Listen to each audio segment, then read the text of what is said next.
Kali ini kita akan mempelajari mengenai program audit laporan keuangan. Sebelum melakukan audit atas laporan keuangan, maka yang pertama yang harus dilakukan adalah membuat program audit. Di dalam program audit, maka disusun mengenai langkah-langkah audit, cara bagaimana audit dilakukan, bukti-bukti yang harus diambil, siapa yang melakukan review. Juga di sana disebutkan mengenai tanggal pelaksanaan audit atas suatu akun.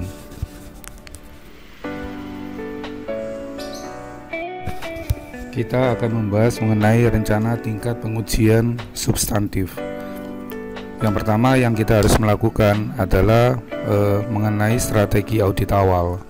Jadi di dalam strategi audit awal ada dua pendekatan, yaitu pendekatan tingkat resiko pengendalian maksimum, dan yang kedua adalah pendekatan tingkat resiko pengendalian yang lebih rendah.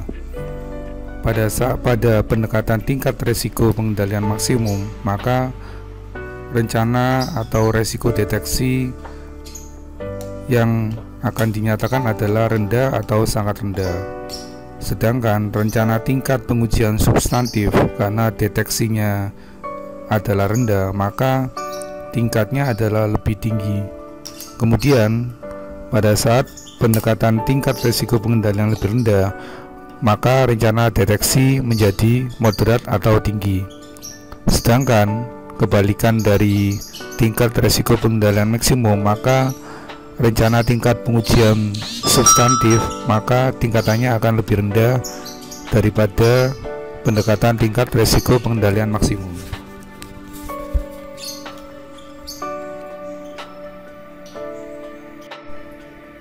Pada saat pelaksanaan audit, maka kita akan mengevaluasi atas perencanaan kita atas tingkat pengujian substantif dengan cara membandingkan antara tingkat risiko pengendalian sesungguhnya pada saat kita melakukan audit atau akhir dengan rencana tingkat pengendalian untuk asersi bersangkutan. Seperti yang kita ketahui, ada beberapa asersi, yaitu misalnya kelengkapan, hak dan kewajiban, penyajian, dan sebagainya. Jika hasilnya sama, maka kita ke tahap perancangan pengujian substantif secara spesifik, yaitu misalnya kalau piutang, spesifik dari pengujiannya adalah melakukan konfirmasi, melakukan pengecekan kepada bukti-bukti dari piutang tersebut. Jika hasilnya berbeda, maka tingkat pengujian substantif harus direvisi. Apakah tingkat pengujiannya akan kita naikkan atau sebaliknya, yaitu tingkat pengujiannya akan kita turunkan. Kemudian setelah tingkat pengujian substantifnya kita revisi, maka kita akan merancang pengujian substantif yang lebih spesifik.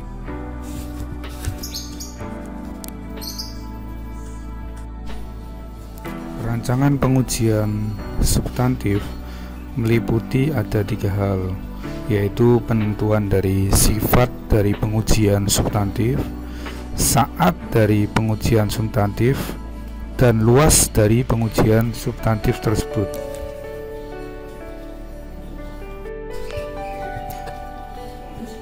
Kita sekarang akan membahas mengenai sifat dari perancangan pengujian substantif. Sifat berhubungan dengan jenis dan efektivitas dari prosedur pengauditan. Jika resiko deteksi yang dapat diterima rendah, maka prosedur yang akan digunakan adalah menjadi mahal. Jika resiko deteksi yang dapat diterima adalah tinggi, maka prosedur audit yang akan dilakukan adalah lebih murah. Resiko deteksi menyangkut resiko bahwa semua pengujian substantif yang digunakan untuk mendapatkan bukti tentang suatu asersi secara kolektif akan gagal dalam mendeteksi salah saji material.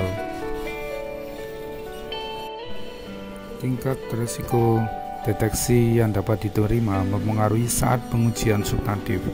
Jika kita mendeteksi bahwa risiko deteksi adalah tinggi, maka pengujian dilakukan beberapa bulan sebelum akhir tahun.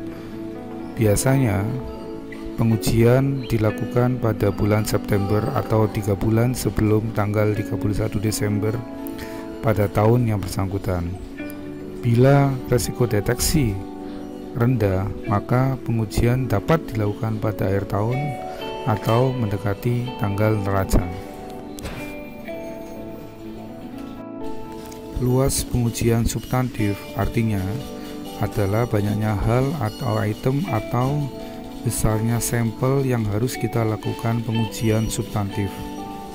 Jadi kalau kita mendeteksi adanya salah uji atau adanya salah saji material, maka sampel yang akan kita lakukan adalah lebih besar.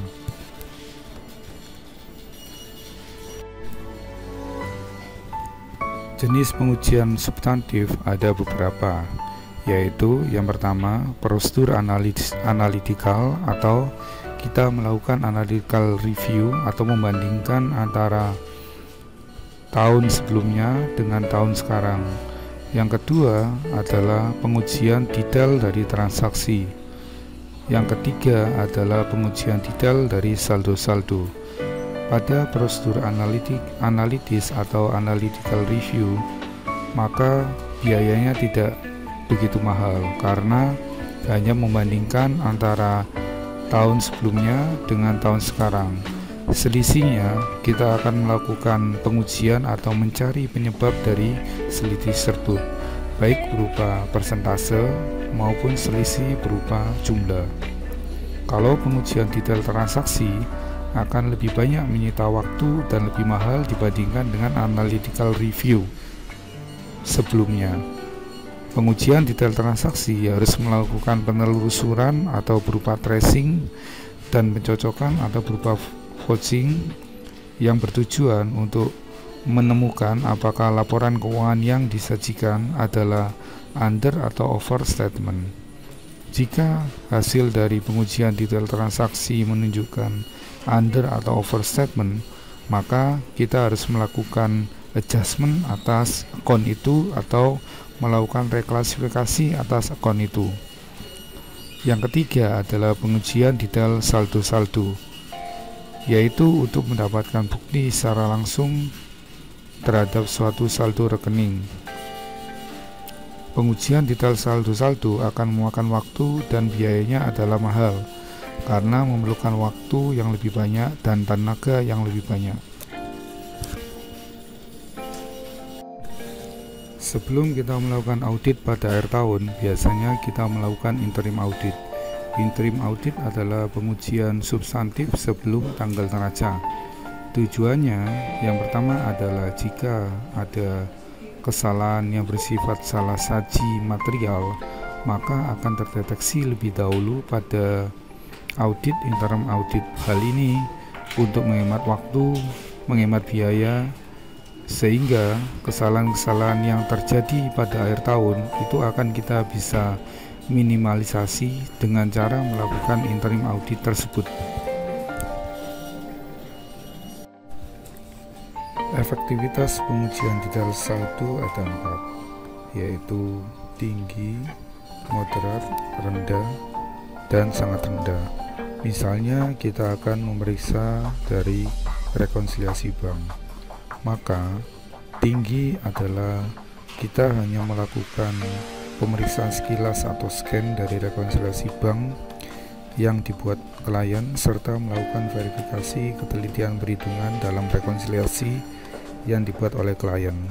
Tinggi ini karena kita melihat bahwa pengujian pengendalian dari klien adalah sangat efektif. Yang kedua, kalau kita menempatkannya dalam bentuk moderat, maka kita akan melakukan review rekonsiliasi bank yang dibuat klien dan memverifikasi bagian-bagian yang material serta juga ketelitian perhitungan dalam rekonsiliasi.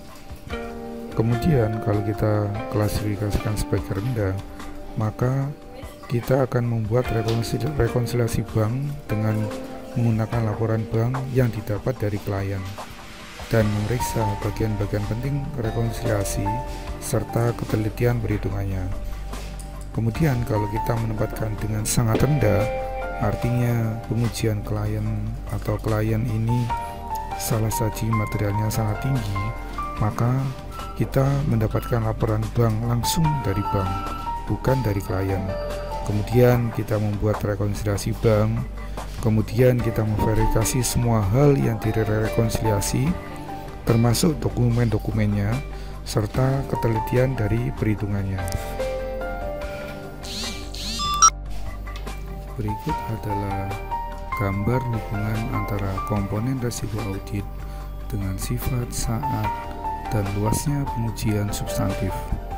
Jika kita melihat bahwa tingkat risiko bawaan dan risiko pendalian secara gabungannya adalah rendah, juga tingkat risiko deteksi yang dapat diterima adalah tinggi, maka kita akan melakukan pengujian efektif yang lebih murah. Pengujian substantif yang akan kita lakukan pada interim audit dengan sampel yang lebih kecil. Hal ini dilakukan karena kita melihat bahwa resiko salah saji yang akan dapat terjadi adalah rendah.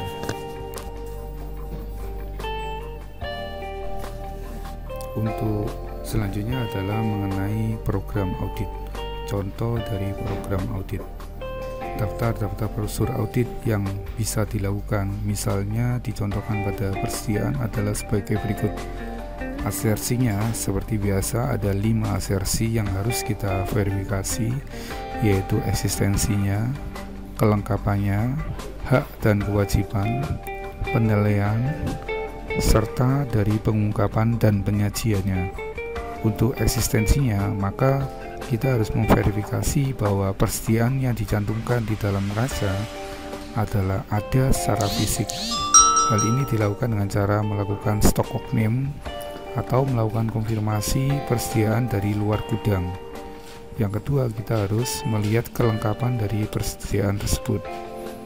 Persediaan terdiri dari semua produk, material, dan supplies yang ada di gudang pada tanggal neraca, yaitu dilakukan dengan cara melakukan stock of name, menghitung semua berkas perhitungan fisik persediaan yang ada di gudang.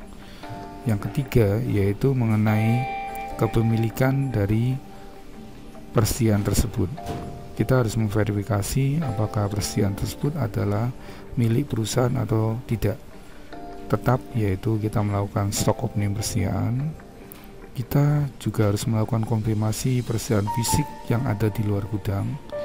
Kita, untuk memastikan mengenai kepemilikannya, juga harus melakukan pemeriksaan terhadap faktur-faktur dari pemasok yang telah dibayar, perjanjian-perjanjian yang ada, dan sebagainya. Kemudian, untuk melihat penilaian dari persediaan, maka kita harus memastikan bahwa persediaan telah dicatat dengan tepat dan benar ke dalam rekening persediaan. Jadi caranya kita harus melakukan review ke dalam rekening buku besar persediaan, dan kita harus aware atau kita harus menyelidiki adanya barang-barang yang tidak biasa, yang tidak sesuai dengan operasional perusahaan. Yang kelima, yaitu mengenai penyajian dan pengungkapannya. Kita harus melihat apakah persediaan ini dijurnal secara tepat, yaitu dengan cara biasanya kita membandingkan antara akun persediaan pada tahun sebelumnya dengan akun persediaan dari tahun sekarang. Juga kita akan membandingkan mengenai catatan atas laporan keuangan pada akun persediaan. Program audit berisi mengenai informasi detail tentang yang pertama adalah garis besar pekerjaan yang dilakukan. Jadi, auditor akan memerintahkan staf atau memberi perintah kepada staf adalah melakukan program audit. Dari program audit ini akan dilakukan review oleh manajer audit untuk melihat apakah audit yang telah dilakukan itu adalah sesuai dengan program audit yang ada atau tidak. Jadi, kalau pekerjaan audit itu tidak sesuai, maka manajer akan memberikan poin to do atau poin-poin yang harus dilakukan atau dikerjakan oleh staf audit. Yang kedua adalah sebagai dasar untuk koordinasi, supervisi, dan pengawasan audit. Yang ketiga adalah sebagai catatan atas pekerjaan-pekerjaan yang dilakukan selama audit berlangsung. Berikut adalah contoh dari program audit. Dicontohkan di sini adalah untuk persediaan. Jadi, di dalam program audit tersebut harus jelas dinyatakan siapa yang melakukan audit atas persediaan tersebut, dilakukan pada tanggal berapa, dan dilakukan review oleh siapa. Di dalam program audit tersebut adalah yang pertama, misalnya verifikasi kebenaran penjumlahan dan kecocokan saldo rekening persediaan dan catatan yang akan dipakai dalam pengujian lebih lanjut. Maka kertas kerja harus dilakukan referensi. Misalnya kalau persediaan kita bikin P, maka jika P1 adalah induk dari kertas kerja tersebut, misalnya ada sub dari induk, maka kertas kerjanya akan beranak menjadi P-1. Kemudian kalau P-1 ini ternyata ada sub dari persediaan tersebut, maka akan menjadi P-1-1. Misalnya persediaan terdiri dari barang jadi. Barang jadi ternyata terdiri dari beberapa item.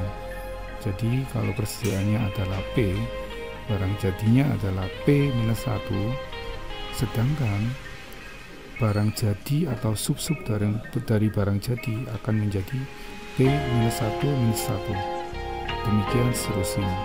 Jadi dari situ akan ditulis mengenai referensi dari kertas kerja, kemudian siapa yang melakukan dan pada tanggal berapa dia melakukan pekerjaan tersebut. Ada dua hal yang harus dipertimbangkan pada saat membuat program audit. Yang pertama adalah melihat apakah ini adalah penugasan tahun pertama. Yang kedua adalah apakah ini merupakan penugasan ulangan atau penugasan pada tahun kedua. Jika merupakan penugasan pada tahun pertama, maka kita harus memfokuskan pada ketepatan dari saldo awal tiap rekening pada periode tersebut, serta konsistensi atas penerapan prinsip-prinsip akuntansi yang ada pada laporan keuangan. Jika merupakan periode ulangan atau periode pada tahun kedua, maka strategi audit awal bisa mendasarkan pada asumsi pada audit masa lalu. Jadi program-program audit bisa kita susun atau kita bisa lakukan sebelum kita melakukan review atas pengendalian internalnya. Jika ada info tambahan yang menunjukkan risiko dan program audit menjadi tidak sesuai, maka dapat dilakukan modifikasi dan menjadikan program audit yang baru. Berikut adalah perbandingan antara pengujian pengendalian dengan pengujian substantif. Tujuan dari pengujian pengendalian adalah untuk menentukan efektivitas dari rancangan dan pengoperasian kebijakan serta dari prosedur pengendalian internal. Kalau pengujian substantif adalah menentukan kewajaran dari asersi laporan keuangan yang signifikan. Yang kedua adalah sifat dari ukuran pengujian. Pengujian pengendalian adalah mengukur mengenai deviasi atau penyimpangan dari kebijakan dan prosedur dari struktur pengendalian yang ada di suatu perusahaan. Sedangkan kalau pengujian substantif adalah menguji apakah ada kesalahan dalam akun-akun yang ada di dalam laporan keuangan. Kemudian adalah prosedur audit yang dapat diterapkan.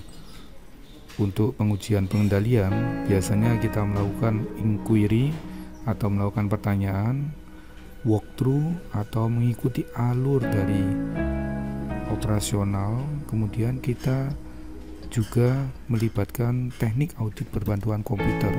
Kalau suatu perusahaan yang kita audit adalah adalah dalam operasionalnya menggunakan komputer. Kemudian kalau pengujian substantif ditambah dengan prosedur analisis, analytical review, konfirmasi, tracing, dan vouching. Saat pengujian pengendalian biasanya dilakukan pada saat interim audit, sedangkan pengujian substantif biasanya dilakukan pada tanggal neraca atau mendekati tanggal neraca. Pengujian pengendalian tidak diwajibkan oleh standar akuntansi keuangan atau standar audit, sedangkan pengujian substantif diwajibkan oleh standar audit.